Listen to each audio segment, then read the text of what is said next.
et encore sans forcer. Bernard-André, Patrick Leduc. L'équipe mulhousienne, en blanc, remplaçait en fait le FC Metz, forfait en raison de sa qualification en Intertoto. Bonne réplique pour un match de préparation, malgré la différence de valeur entre les deux équipes. Les Alsaciens redescendant cette saison en CFA. Sochaux a donc pu manœuvrer à sa guise, combinant bien, faisant le spectacle et marquant beaucoup de buts, dont le premier ici sur une tête de Flachaise, suite à un coup franc de Van de Castel dès la 8e minute.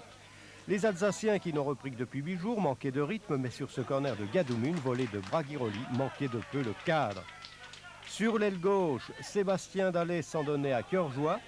Il passe ici en revue toute la défense adverse et termine par un bon tir qui frôle le poteau adverse. Nouvelle réplique alsacienne sur l'aile gauche avec Djordjevic qui remonte tout le terrain, résiste à la charge de Ravo et ponctue ce raid par un tir un peu trop croisé. Van de Castel, extérieur pour Fèvre.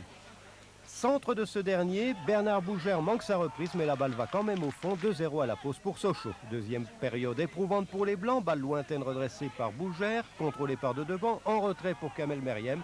Jolie feinte devant Gadoubi et tir lointain qui laisse pantois le pauvre Pensier, lequel était encore sochalien il y a quelques jours. Et 1, et 2, et 3-0, il y en aura un quatrième, marqué par Liuboya ici à la 76e minute. Et puis Pensier va réussir 2 sauvetages, le premier sur ce tir de Bougère et le deuxième sur une balle mal détournée par un de ses défenseurs. Mais son calvaire n'est pas terminé. 84e minute, Liuboya pour Ravo. Le centre est détourné par Karian, 5-0, mission accomplie pour Sochaux. On a bien négocié ce match, on a réussi à se créer des occasions de but et puis à les mettre au fond aussi. Donc c'est vrai que c'est un bon match pour nous, c'est une bonne préparation dans l'ensemble. On met les gaz. Saison qui